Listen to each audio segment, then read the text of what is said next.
Hi, it's Dr. Joe DeMarco, chiropractor and owner of OcraMed Health. On today's video, I'm going to go over how to fix a common problem that a lot of people have with their shoulders. Before we get into today's material, if you haven't done so already, I'd appreciate it if you just take a moment right now, subscribe to my channel, OcraMed Health on YouTube, click that little bell notification. It notifies you every time I upload a new video. And at the end of today's video, if you find the information helpful, I'd appreciate a thumbs up. So in almost 33 years of practice, a common problem that I see people coming into the office with is a shoulder that's not only rounded forward but dropped down, and sometimes it's quite visible, that rounded dropped shoulder. Now this is an important issue, not just from a postural standpoint where it doesn't look right, but this is a mechanical issue that can lead to a lot of injuries. It can lead to shoulder injuries, it can lead to neck back injuries, it can lead to bicep tendonitis type of injuries. We don't want a discrepancy like that in any part of the body, whether it's the shoulders, the hips, the knees. So this is something that is a lot of times can be taken care of. And the causes of the shoulder being dropped down and forward is usually one of a couple of different things. One, you can have some restriction in some of the soft tissue, some scar tissue in some of the soft tissue that's in the shoulder area that could be drawing it down and forward. You can have some muscular weakness of certain areas of the shoulder that allow it to drop forward. Or you can have a combination of both, which is what I most commonly find on people. Now, when we're talking about that forward and drop shoulder, the muscle that's usually the culprit as far as restrictions, as far as scar tissue that's causing a problem, is what's known as the pectoralis minor. The pectoralis minor, or what we just call the PEC Miner, is a deep muscle to the PEC major, which is the main muscle of the chest, and it comes from the coracoid process of the scapula and attaches into the third, fourth, and fifth ribs. And when that muscle contracts, it actually pulls the shoulder down and forward. So if it contracts, it pulls the muscle down and forward. When it becomes tight, when it builds up scar tissue, and when you build up scar tissue in a muscle, it's no different than a demonstration here with this band where you have a normal muscle that's nice and stretchy and elastic and long, and then you build up adhesion or fascial adhesion or scar tissue, which restricts the tissue and also shortens the tissue. And if you have a tightness and a shortness in that PEC minor, and if when the muscle contracts, it draws the shoulder forward and down, well, what do you think is going to happen when scar tissue's in there that creates shortness? It pulls the shoulder forward and down. And so fascial release work needs to be done on the PEC minor to release it, to get that shoulder to be able to come back up. If we don't release it, you can strengthen the muscles as much as you want all around the shoulder, but that PEC minor is going to keep that shoulder forward and down. So we need to do fascial release work on the PEC minor sometimes. The other issue is the weakness in some of the muscles in the posterior. We have muscles that kind of that work in the opposite direction. So the PEC minor drops its shoulder forward and down. Then we have muscles such as the levator scapula, which brings the shoulder up. We have the trapezius, the upper trapezius, and the rhomboids, which retract the shoulder blade back. And so those muscles need to be strengthened to pull the shoulder back. Most of the time, I find it's a combination of both. We need to do both. Usually people have restriction in the PEC minor, and at the same time, they have weakness in those muscles in the posterior back here, and it's a combination. And that's what we're gonna go over today. I'm gonna show you some simple techniques on how we're gonna release the PEC minor muscle and how we're gonna strengthen some of those muscles in the posterior part of the body. So let's get right to it. Okay, so we're gonna go over doing some fascial release work on the PEC minor first. You know, the PEC minor is just one of those small muscles of the body that does not get the love and attention that it deserves. It actually can create a lot of problems, not just what we're talking about today with the drop and down shoulder, but it can cause different restrictions. And so it's a muscle that needs probably more attention than any of us give it. So I know myself that even when I'm not having any issues with my PEC minor, I actually make sure I do a little warm-up with it every day. And I've talked about this before. I have, this whole warm-up routine I go through before I even work out. And one of the things I do is with one of our new instruments, which is called a Game Changer from OcraMed Health. It's a handheld instrument with a couple of rolling massage balls. And I've talked about how I use this going over the chest and shoulder muscles. And one of the things I make sure as I'm going over this as a warm-up before I say I'm doing some chest and shoulder work is I'll use this to kind of get blood flow into that PEC minor. And so I'll take this Game Changer and I'll do some pulls with it in the direction of that PEC minor muscle coming from the upper scapula, the coracoid process into the third, fourth, and fifth rib, and I'll make some pulls down. And as I do that, I'll actually pull down and I'll bring the shoulder up and roll it back. just like that, as I'm pulling it diagonally across the length of the PEC Miner. And I'll do a bunch of these as part of just my warm-up, and it just gets a lot of blood flow into the PEC Miner. It warms it up, and it just prevents injury. That's what I do just to prevent, as a preventative thing. But if you're actually having restriction in there and you're dealing with that shoulder that's dropped forward and down, that's going to require some fascia release work. And I'm going to show you some simple techniques. It's very simple to release the PEC Miner. I'm going to show you some techniques using some fascia release tools. If you don't have any tools at home for fascia release work, everything I show you can just use your knuckles or your fingers to do exactly what I'm going to show you, okay? One thing, when you're getting in on here, we're doing some fascia release work, it helps to just grab a little massage cream and just take a little dab of massage cream and just kind of put it on the soft tissue that you're going to work. It cuts down on the friction, which will cut down on the irritation to the skin. We don't want to use any heavy oils that are going to make it slippery. Massage cream just gives a little extra smooth glide, okay? So if you don't have like a real massage cream, you can use some hand cream. Just don't go in and put like oil, like olive oil on your body, and it's going to make it, or baby oil that's going to make it really slippery. We just want a little glide so that you can kind of feel it. You should have it so that you pull your fingers across, they glide across, as opposed to kind of getting stuck on there. Just have it so it glides across.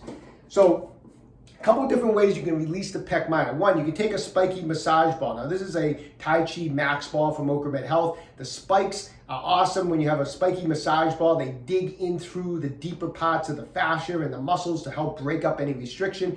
And this way we do the PEC Miner is that shoulder is down and forward because that PEC Miner is tight. We're going to take the ball right on that PEC Miner, we're going to push it in and pull it kind of down in this direction. So trap the tissue. So push in, pull down, and hold it in position. And as you do that, you're going to shrug the shoulder up as much as you can and roll it back while you keep firm pressure on the ball. Then come back, again, push in, pull down, up, and roll it back.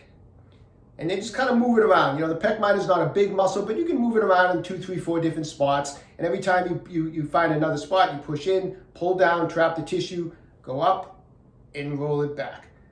So I would do this about 12 to 15 times, just in different spots, to get some release on that PEC Miner. Might feel a little tight, a little uncomfortable, but after you get done with it, you're going to notice an immediate release, immediate loosening of the shoulder area where the PEC Miner is, because it's going to get a lot of blood flow into the PEC Miner. So using a spiky massage ball, just pushing in, pulling down, and doing some up and back type of motions is an excellent way. A lot of you out there have fascia release tools such as the FF5 from OcraMed Health. These come in very handy, fascia release tools. These are stainless steel. Like the FF5, it has a dull edge, and this really can get in and dig out adhesions into an area. It can break up fascial adhesions really well. The way we would use it on the PEC Miner is we would actually be dragging it down the edge of the instrument here. We would be dragging it down. I want to show you on this side. I wouldn't be using the same arm, but just so you can see the angle, I'm going to be dragging it down the PEC Miner, but I'm going to use it with my other hand, kind of angle it so that it's about 45 degrees, 30 to 45 degrees. So we don't want it perpendicular. Just have it at an angle. And what you're going to do is you're going to drag it across that PEC Miner, and as you do, you're going to drag it up, and then you're going to bring the shoulder up and roll it back. So push in, drag it across it, up, and roll it back. Just like that. Once again, 12 or 15 passes, just dragging it across the PEC Miner as you roll it up and bring it back. As I said, if you have none of this, that's okay. Take your knuckles and just get in there with your knuckles. And you could trap the tissue with your knuckles and roll it back, or you can even drag your knuckles across as you roll it back. You can do a combination of both. But those are the techniques. All we need to do is just get in there on that tissue and get that shoulder up and back, because it's trapped this way, and we're going to bring it up and back and get a release. The problem might be on one side. It's okay to do the fascia release on both sides, but we're going to concentrate on the shoulder. That's the problem. So that's how we're going to release the PEC Miner. Now let's do some strengthening.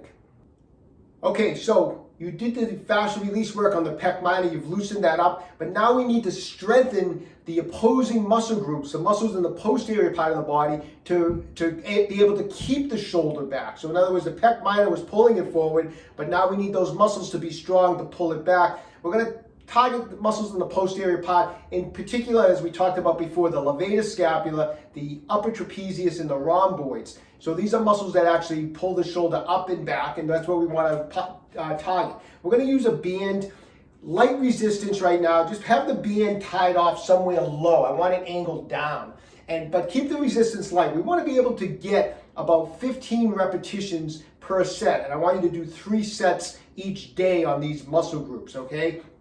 So I want the resistance kind of pulling me forward and down, and I want it to be able to have it pull the shoulder just in the way it's actually stuck. It's down and forward. So I want the resistance pulling my shoulder down and forward, just like that. Now from this position here, the reason I have it angled is I want to do 2 things at the same time. Before I even bend this elbow, I want to have it so that I start to shrug the shoulder and pull the shoulder blade back. So I'm going to kind of bring the shoulders, going to go back and up. And that's going to be the position before I've even done anything with the elbow. So from here, retract the shoulder blade and pull the shoulder up like you're doing a partial shrug and a retraction. So that's the first part of it, like that. And then from here, once you've locked that out, bring the elbow back in this position like that till the hand gets up along the side of the body, just like that. And then come all the way back, let it stretch the shoulder forward. Don't bend that elbow yet until you've done the first part of the exercise. Now that I've brought the shoulder up and back, now I'm going to bring the elbow back, like that. So don't start with the elbow right away. I want you to break this down into 2 separate slow motions. Slow and controlled. Shoulder, elbow. Squeeze, squeeze. That's why this is light resistance. I don't want to see people doing this. It's going to defeat the purpose. Back, squeeze. Pull it back, squeeze. And then let it relax, slow and controlled. So find a resistance and you're going to get 15 nice, slow, controlled, almost you want to get like a burn type of an exercise going here. Do 3 sets every day. Okay, I hope you found today's information helpful. Get working on this. This is a problem that you really want to start being aggressive. It's not going to go away in 1 or 2 treatments. Usually these are problems that have developed over many months or probably years that people have left this unattended. So doing 1 or 2 treatments is not going to work. It takes time to strengthen muscles. It takes time to release muscles. So we want to be just working on this consistently. I would try to be doing all this stuff every day. If some of the soft tissue work is making it sore, you can skip the soft tissue work, maybe do that every other day. The exercises, though, you can definitely do every day. And you need to invest some time in this. This may take 4 weeks, 6 weeks, 8 weeks, whatever it takes. But you want to get working on it because this is a problem that you can fix and it can be fixed and you want to get it fixed because it's going to help prevent injuries in the gym, okay? So best of luck to everybody. Stay young and train hard. Hey, if you haven't done so already, take a moment right now. Visit my website, www.OcraMedHealth.com. We have a full line of fascial release products. Everything that we use on today's video is in stock. We have exercise bands, we have massage balls, we have the FF5, soft tissue instrument. Just anyways, when you have a chance, just check it all out. If you haven't done so already, take a moment right now, subscribe to my channel, OcraMed Health on YouTube. Questions about exercise or injuries, just leave me a comment in the comment section down below. I do the best I can to get back to everybody. And don't forget, OcraMed Health is here to keep you fit forever.